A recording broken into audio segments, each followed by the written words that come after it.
For staying with us on People, Politics and Power. I have joining me in the studio now Professor Josiah Ajiboye.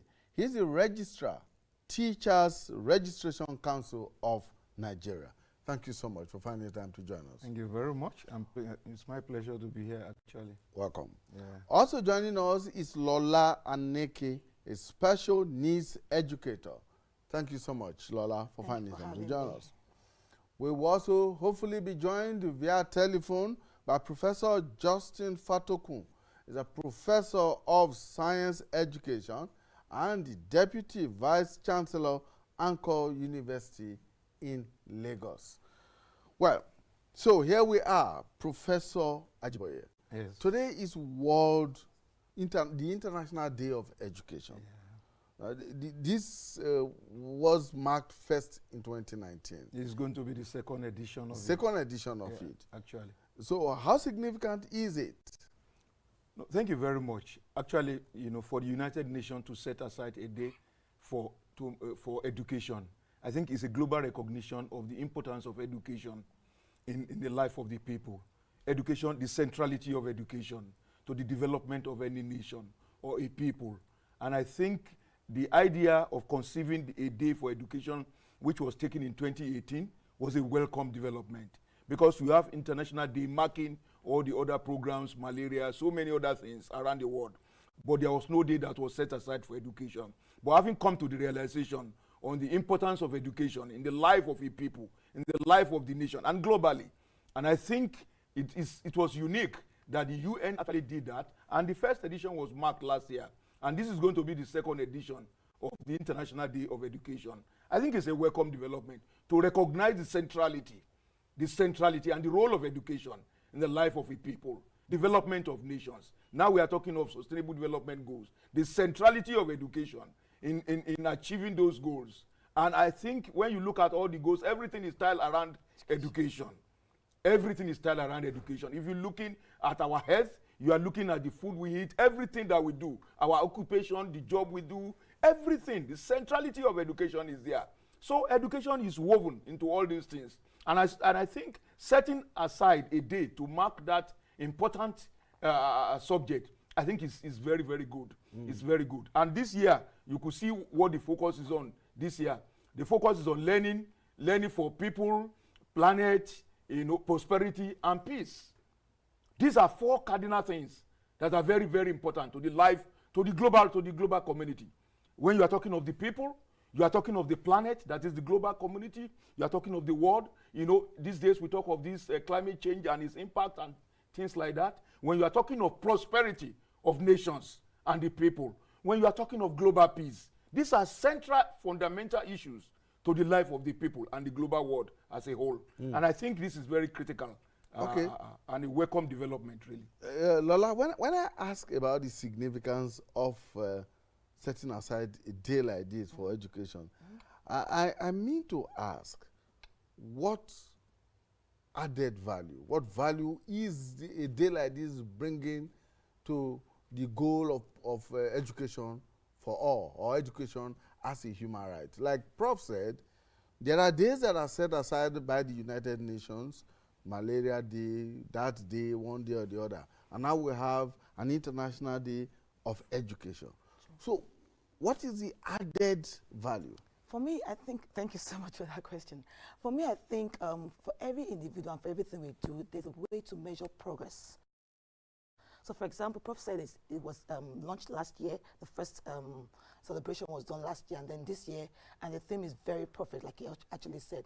But I think one thing that stands out for me is that we're able to measure the progress we've made in terms of education as a country, as a nation, as a world in general. So you are looking like, last year, what do we achieve? Now this year, 2019, what are we going to achieve? What have we done differently? What can we not do to make it better and all of that? So the fact that we're able to measure where we are, where we're going to and where we hope to be, it gives us that sense of responsibility and being able to put better things in place to make it better. Now, given the centrality of education to almost every other sector in our lives, shouldn't every day of the year be the International Day of Education? Well, and that's a very good one. But I think it's as individual, knowing the essence of education. It was Ban Ki-moon, the former U.S. Secretary General, that says about education making everyone equal, and it erases poverty, and it's a fundamental human right. So I think it behoves every individual to understand the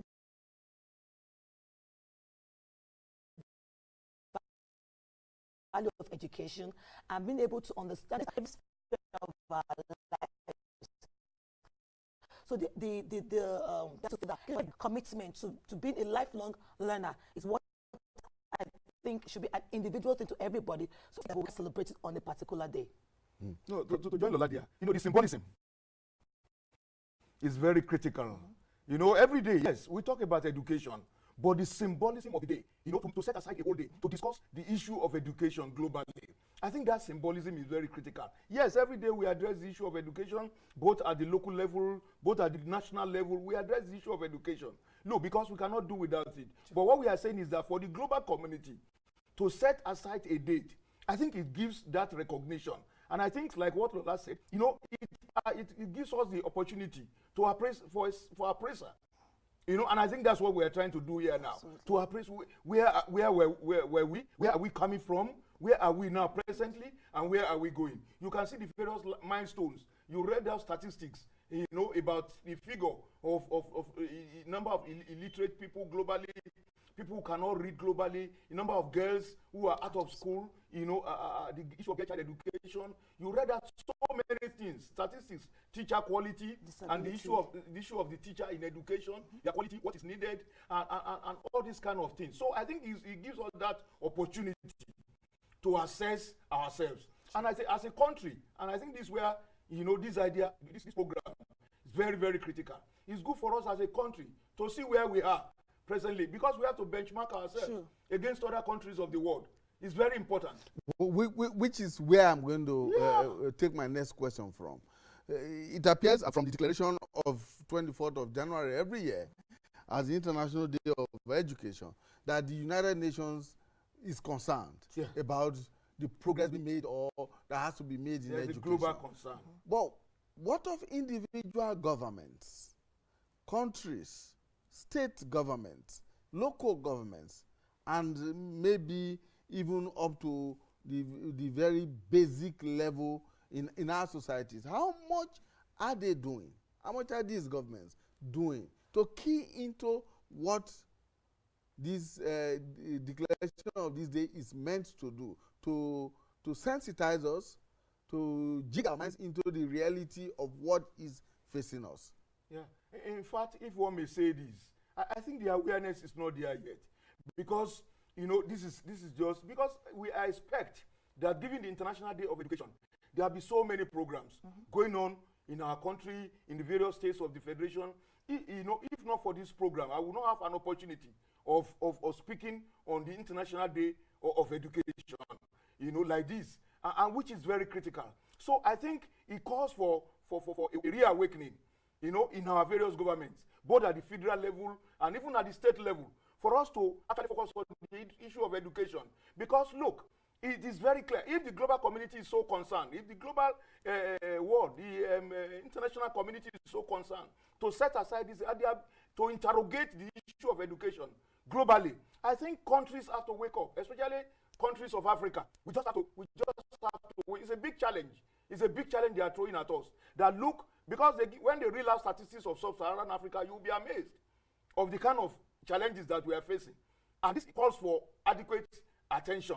And so I expect on a day like this that we galvanize the various governments on where they are, what they want to do better, and how to move education forward. For example, in our various states, how to move education forward in our states, how to move education forward even nationally as a country. What do we do? What do we need to do more?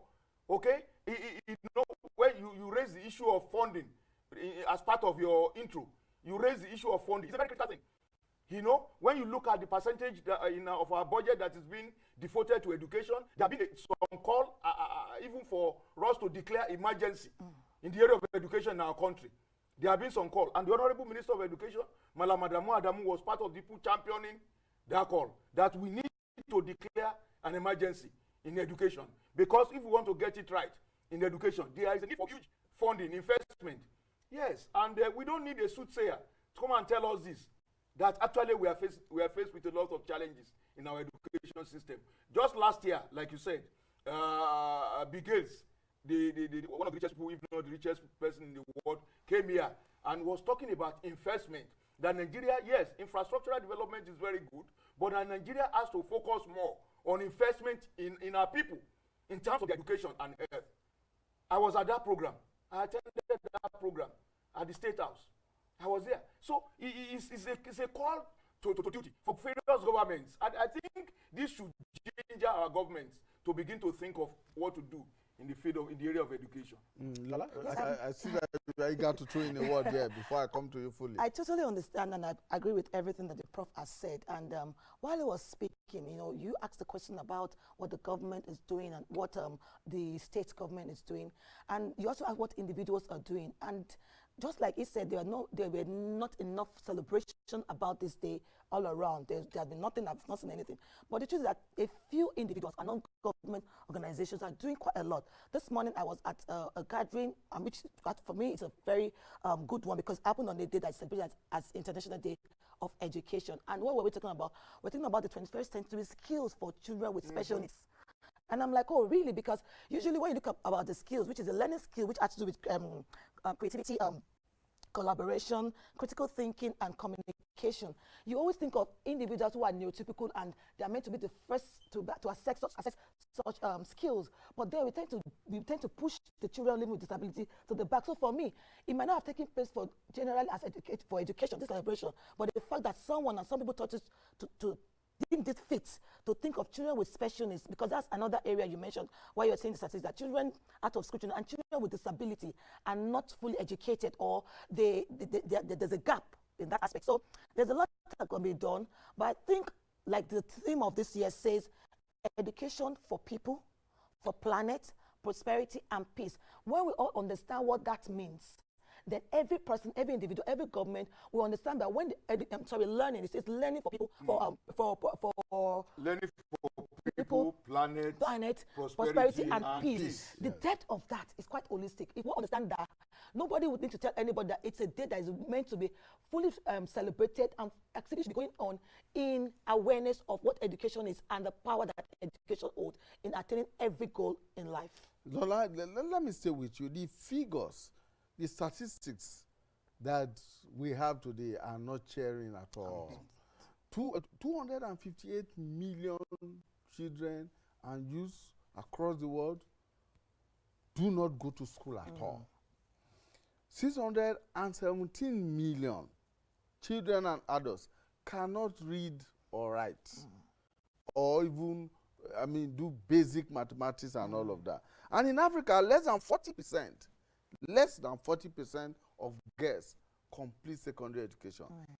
In Nigeria, we know that over 13 million children are out of school. Where do we begin the process of healing or remedy to remedy the situation? I would say we have to reorientate ourselves on the value of education. We need to place more value in education. Now, beyond the orientation, and of course, orientation will have different levels. So there'll be a beginner stage where you the training of the service providers, so to say, the educators themselves. Our tertiary institution for the government or college of education, that training of the value of education. What is education? What does it hold? Because I believe that education is what will move any nation forward. That fact has been established. But when you do not understand the value of education itself, then you're heading for disaster. So if you understand that and we begin that orientation, there's a movement that says we need to understand the value. So we won't say, so I say to people, education is not just about the four walls of a classroom. Learning can take place anywhere, but once you understand the value, it doesn't matter where it's taking place. The fact that learning is taking place is important. Now, when you understand the skills required for learning, then you also you now see that things begin to change when talk about education. But above all, orientation has to take place. The beginner stage where you need to orientate people, you need to train people, you need to train the teachers.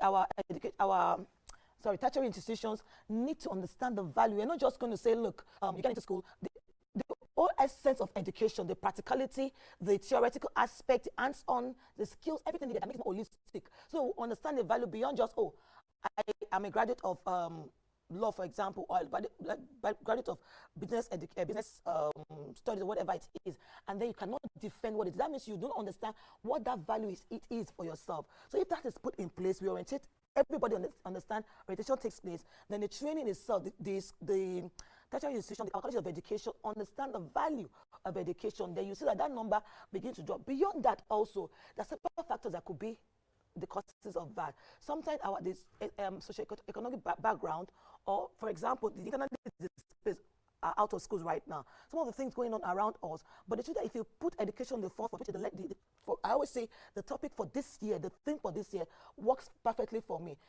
Learning for people, learning for planets, respect for your environment, the planet, learning for prosperity, because commerce and business, all of that, and then learning for peace. If you look at all of this holistically, they will see the importance of what education is. It transcends into college of education, it transcends into every area of education, and then I believe that number will drop. And those people out of school, it might be, like I said, different reasons. It might not even be the reason why they should be in school. It might be the learning environment. It might be other factors. It might be poverty, which of course education is what's going to solve that problem also. But once we understand every depth of what education is, and we put the proper needed structure in place, which of course finance is one of the biggest factors. When you put the right budget in place for education, you realize that things are being taught properly. There's value to education itself. The out of school students, the reason, it's like saying I'm educated, and you cannot see it in my behavior, you cannot see it in my value. Then what is it in it that will attract me to attract someone else to be educated like me? But once those ones see that, oh, there's reason for education, this person is educated, is able to do this, able to put things in place, you can see the old skills of collaborative skills, communications, critical thinking, and all of that in place, the skills for learning. Then there's an attraction for learning itself. So I think that might be able to help to put those figures to drop. All right, let's take a short break, and when we come back, we'll be asking some of the critical questions and the posers that we threw out at the beginning of this program. Are political leaders doing enough? What more should they and can they do? What of funding? What of teacher education itself? How is that contributing to the parlor state of education in Africa today? Stay with us. Chaos and conflicts. We see community action for good governance. They see poverty and want. We see perseverance and the will to go on. They see economic law.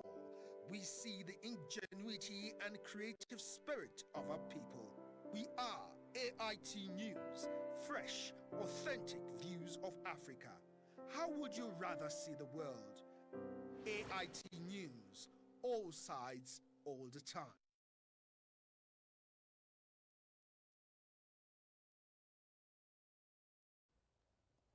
Thank you so much for staying with us. Of course, we did tell you that we'll be joined on telephone by Professor Fatokun. Professor Fatokun is a professor of computational mathematics at the Aneke University in Lagos. Thank you so much, Professor Fatokun, for joining us. Welcome to People, Politics and Power.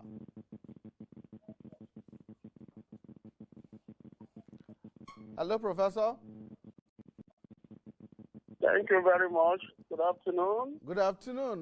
We are looking at the 2020 International Day of Education. And we are wondering, given the very parallel state of education on the African continent today, what is it that governments and individuals and other institutions, what is it that they are doing wrong? Why are we getting it wrong with our educational system?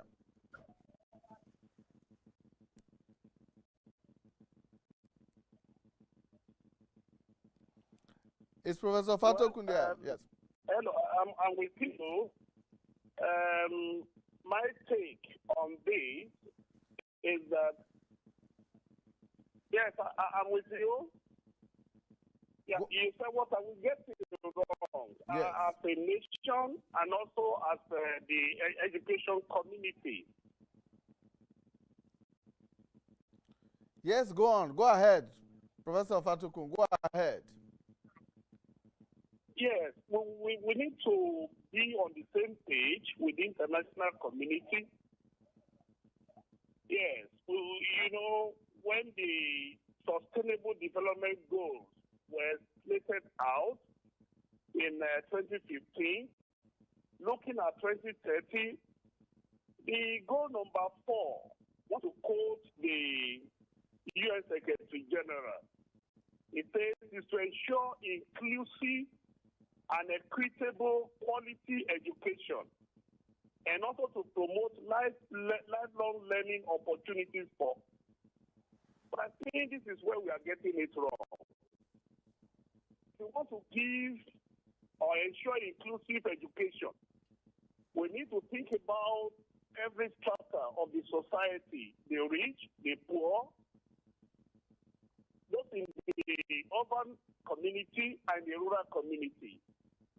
Our government needs to put in more effort.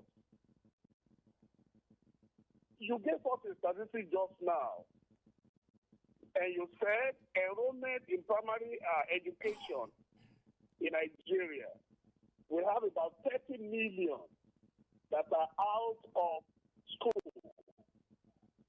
But my check shows that in all the developing countries of the world, only 57 million are out of school, which means we take the lion's share. If 30 million only in Nigeria, and then the rest of the developing countries, they will share 27 million. I think it's a big problem we have. Our government must work at every level to make sure that whatever we need to do, we need to give free education, we need to discourage dropout at every stage. We need to do that in order for us to be able to meet up with other nations around us. Okay, Prof. One of the critical elements of ameliorating or solving this problem has to do with funding. Over time, year after year, you look at the budget cycle, it's always a problem. The amount of resources devoted to education, whether at federal or state level, is patently inadequate, far below the recommendations of the United Nations. What do you recommend should be done? Yes, exactly. Exactly, that is my point. Exactly, that is my point. Our government must put more money to encourage education. If you talk of equitable quality education,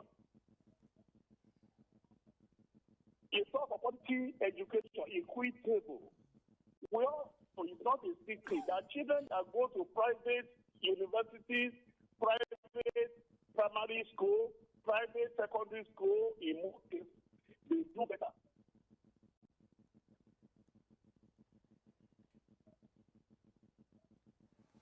Go ahead, Prof. You see why they do that? Because their parents are a little bit, they well to do and they have money on their own. I mean, it's like we are having a government inside government. A parent now, we have to look for money, borrow money from cooperative societies, send their children to school, and those children will come out well because they are going to private schools. But government must put in money and supervise the money they put into education. Follow it up, make sure that the money is used for the right thing, and then we'll have a better system running our nation. Again, Professor Fatokun, let me ask you this question. The quality of teaching, the quality of teachers in the various layers of education, from primary, secondary, to tertiary education, is it that we're placing more emphasis on one over the other?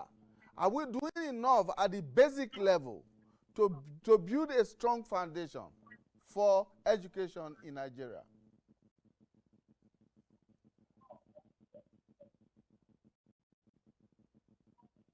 Yeah, you see, I go back to the quality education issue. if you employ a teacher that is not qualified, that was not trained properly, he doesn't have the content, it will be difficult for him to teach the children that are coming to him. And that is actually where the private schools are getting it better. They make sure that the teachers give the best, they supervise them. You will agree with me. When education was done, when some of us were in the primary school, the supervisors, we come from the Ministry of Education, and anytime coming to your school, you will even see your teachers running up and down. They have some people looking at them, watching them like watchdogs, but today, those supervisors are no more there. They are only in the offices, they are directors, they are sharing the budget, the money, and they are not going to do the job. And they must do the job. If we want the best, just like the private organizations are doing, and in fact investing now, what the many public universities, federal university, state university, but I know the difference. The way you pick on those who are working for you might be different from the way you can do when you're in a government university. And so we must go back to that. Supervisors must come back to the classroom. They should go to the secondary schools, go to the public primary schools, make sure the teachers are doing their best. But don't forget, the teachers also must be taken care of. There must be more money into the children. The reward of teachers should not only be in heaven. We should take care of our teachers. If we want to achieve that goal, we must do the right thing. I used to hear, and it's very strange, that some teachers are not paid for so number of months, and they go into business of selling clothes. Somebody came to me early this morning, all the way from far away, southwest, left the school and came to Lagos for business. And I said, who permitted you? He said, I took permission from my head teacher. What will happen to the children today?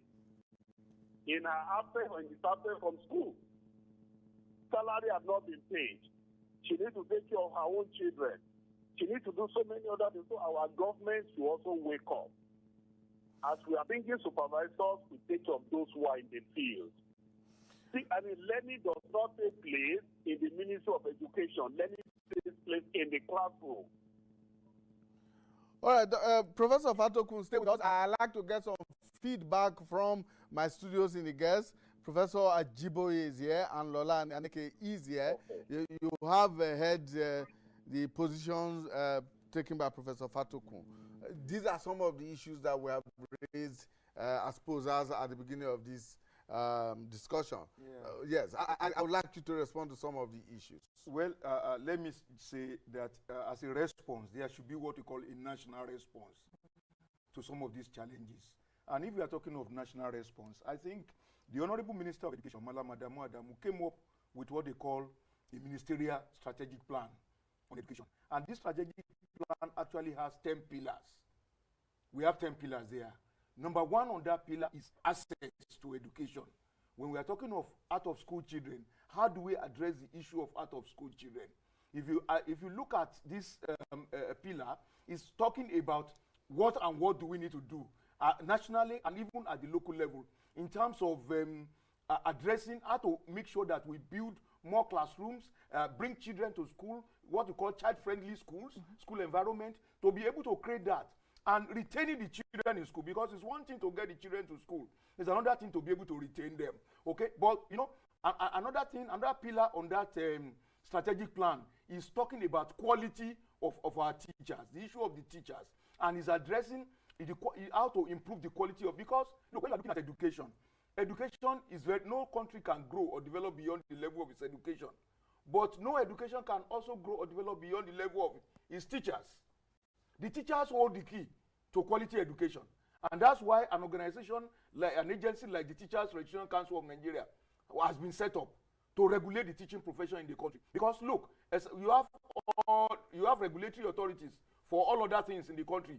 Agency regulating food, like NAFDAC, like agency regulating medicine, like agency regulating pharmacy, practice and all of Nigeria. So many, but there was no feasible agency regulating the teaching profession, which is regarded as the mother of all the other professions.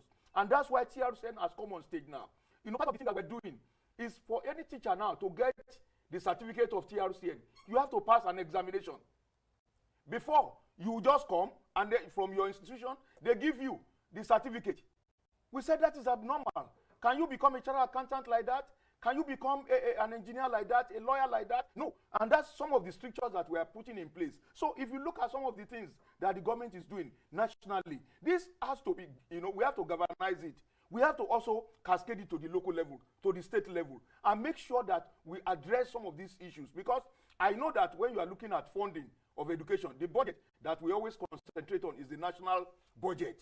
Let's go and look at the budget of our state governments. Let's go and see how much local governments are committing to education. These are some of the things which we interrogate. Because look, if we only look at what is because basic education is actually the responsibility of that level of government. Essentially, although the government, because at the time when everything was left to that level, we knew what happened. That was why the government created an intervention called UBEC, Universal Basic Education Commission. It's an intervention. It's supposed to serve as intervention. We bring their counterpart fund, and then they will be matched by the federal government. But you even see that even at that, so many state governments are in default presently. I'm not going to speak for the UBEC, but what we discussed in many fora, that look, state governments are not meeting even their own counterpart fund to be able to access the UBEC fund to develop the education in their states. And so the education, you know, is a serious business. You know, although, yes, Professor Fatokun was talking about private participation.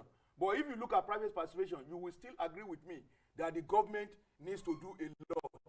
Because even look at private schools, for example. Yes, it's good that private participation, we have private participation in education. Private universities account for just about 2% of number of candidates admitted. Look at the number of people looking for admission. Private schools in Nigeria, the totality of private schools account for just about 2% of those that admitted into it, because the parents don't, those who need to do that, they don't have the resources.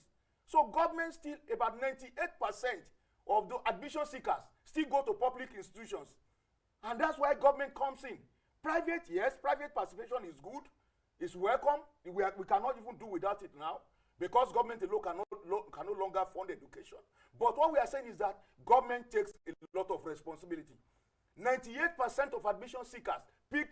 Look, I know some private universities that did not have anybody picking them through JAM. Nobody picked them. That is to tell you that the public universities, public institutions, is still, you know, where people, where our children go. Okay, and that is to show us that, look, you know, the government has a lot of responsibility to create that access. So many people want to go to university, to public universities, they cannot go. And they cannot afford to pay for private universities. So it's important that government have to expand the access. The existing universities, some of the things we should do. We are not saying create more universities, but what we are saying is that try to expand the capacity, carrying capacity of existing universities. Like a university, a first generation university, just admitting 6,000 candidates.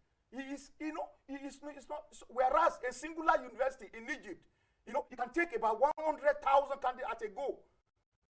Admit 100 students at a go. And that's because the infrastructure, they are there for them to admit that number. That's it. No university in Nigeria has that kind of... no university in Nigeria can even admit 10,000, 20,000. It's not possible because the carrying capacity is extremely low, and also the facilities are not there. So what we are saying is that, look, we still all have to come back to government and say that, look, our government, we need to put a lot of more resources in this education so that we'll be able to move ahead. So Lola, what's your perspective to all of this? Yes, I would pick on the teachers training aspect, and I'll use myself as a case study. I remember when I was doing my teachers, my master's of art in teaching special needs. And I remember my days of being in the classroom as a student, a university student. And I know that, and I've seen this happen. I've interviewed a few graduates of education, teaching education in Nigeria, and I'm wondering what is going on. Where's the place of quality education in the sense that as a student, I remember I would have to go to school for my teaching practice. And then from everything I've been taught, behavior management and everything that has to do with learning, and my professor just walks in on me, see if I am carrying out exactly what I've been taught, fidelity to practice, very important. And then beyond that, there's a scoring that takes place, and that's what recommends you for your certification. If you do not pass the certification, then you cannot teach. Whether you did, so it's one thing to be a graduate of education. Yeah. Another thing is the certification. And that certification, you don't just say because I'm a graduate, you do it in character and in learning. So when my professor comes in and he says it and do not listen, he's not going to check me in for certification. And once I'm certified, and then I'm now a full teacher, what they say to you is that you are responsible for every child's learning in your classroom. So if, for example, I have 20 students in my classroom and one is not doing well, I won't say, oh, I've done so well, 19 are doing well, and the other one is not my fault. They hold you responsible. They check your learning style. They support you.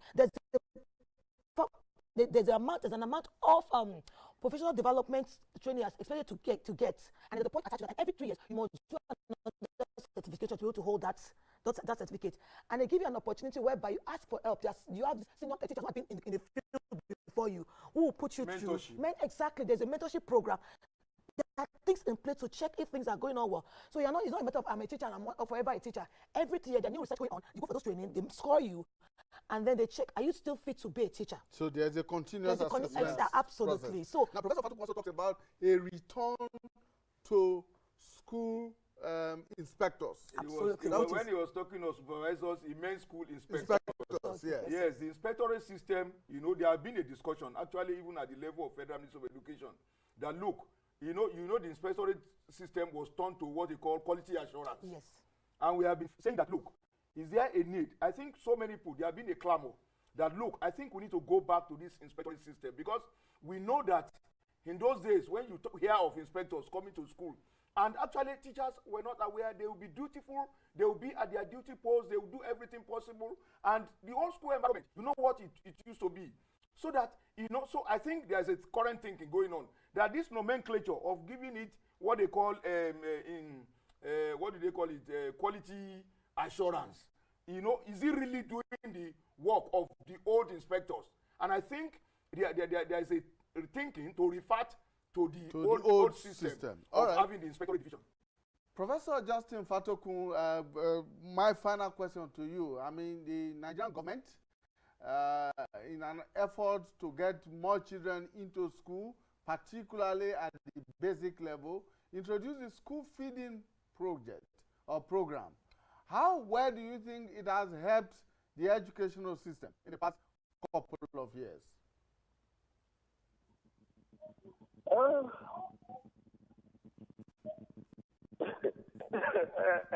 You see, this is a political issue, and I don't want to delve into politics as such. I'm a teacher. Now, what I want to say is this. School feeding program is to let everybody eat food free of charge. But it's not easy for people that will bring the children to school. Some children will go to school, collect the food, and tomorrow you won't see them in school. They carry plate, like Almajiri carry plate on the street. But what I want to say is this. We have the IDP. Statistics have shown to us that about this 30 million children that are out of school. No, 13 million.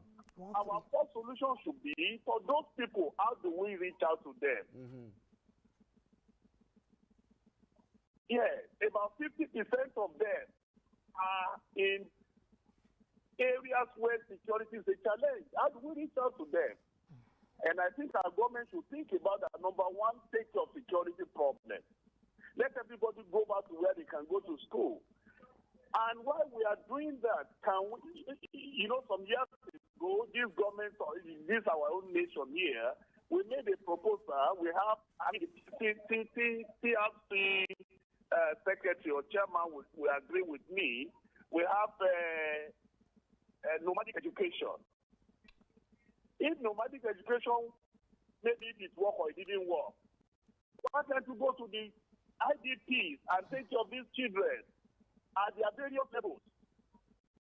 Not that I will go there, I have primary 1 child there, I have primary 6 child there, I have secondary school child there, and I put all of them in the same classroom. It will not work.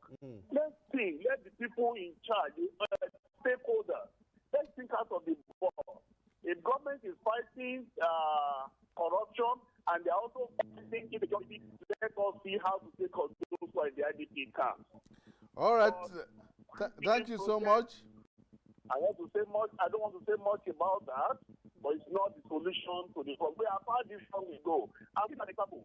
I know of a particular place where the school feeding process before this one, previous government, it is the governor of the state that is having the warehouse where the people it's just drinks. It will see. They distribute to people, and teachers will come there, his friends will come there and carry this thing as a for the children. Corruption is everywhere. But let's see how we can help. Again, I want to talk of the quality assurance that the Professor Fatokun, unfortunately, our time is up. Assurance supposed to have both internal and external quality assurance. Okay. Thank you so much, Professor Johnson Fatokun. Thank you for your contribution. Thank you so much. Lola, I'll let you have the last say on this now, because you are a special needs educator. And Professor Fatokun has just talked about the situation we have in areas where we have security challenges. What do we need to do to get these children who are in IDP camps and who are displaced to get education? I will still state the point which he has said, and I was listening to him keenly. I was like, that really makes sense, because education, I mean, learning is individualized, has to be individualized, like you said, different grades. So it's more like bringing education to them. Like I said initially, it doesn't have to be the four walls of a classroom. Yes. Bring it to them and then individualize them in the sense that, okay, what are those in grade 1, in grade 2, in grade 3, and bring their needs to them. And like it was also saying about the feeding. You know, most times, sometimes we just we put square pegs in round holes. What is actually the need? Is like you actually mentioned that it might not even be feeding, it might be security. So what is actually the need of this student? Because it's not about learning. If your frame of mind is not together, learning cannot take place. So I could decide I want to teach you, but if you're not ready for learning, if you're not, then learning will not take place. So find out exactly what the issue is. Yes, the IDPs, but are they willing to learn? Are they ready to learn? If they're not willing to learn, what is the issue? What is the challenge? Meet that need first, and then individualize the learn and bring learning to them where they are. Because it might be capital incentive to be able to build a school. But then learning can take place anywhere. It's about how the learning takes place and to be sure that learning takes place. All right, thank you so much. I know you not. Our time is up, sir. Yes, but let me just say very one or quickly. two things. Very quickly. Let me say this. Yes, 10 seconds. Like we also need to, the school feeding program. We may not say is a total useless program. It's achieving its goals. So many children that were out of school have been brought to school because of that feeding provided. Now also the government is also thinking through UBEC what we call the open school system. The open as part of solution to make sure that we address the issue of out of school children. That's going to work. The open school system is one of the mechanisms we are trying to put in place. Thank you so much. Well, I'm sure we have had a very robust discussion on this International Day of Education. I've had joining me Professor Josiah Ajiboye. He is the Registrar, Teachers Registration Council of Nigeria. Thank you so much for your time. Thank you very much. Lola Aneke is a special needs educator. Thank you so much for bringing your skills to bear here. And of course, we also had Professor Johnson Fatokun, who joined us on the phone. Professor Fatokun is a professor of computation and mathematics at the Anchor University in Lagos. That's our program for today. Thank you for investing your time with us. Bye for now.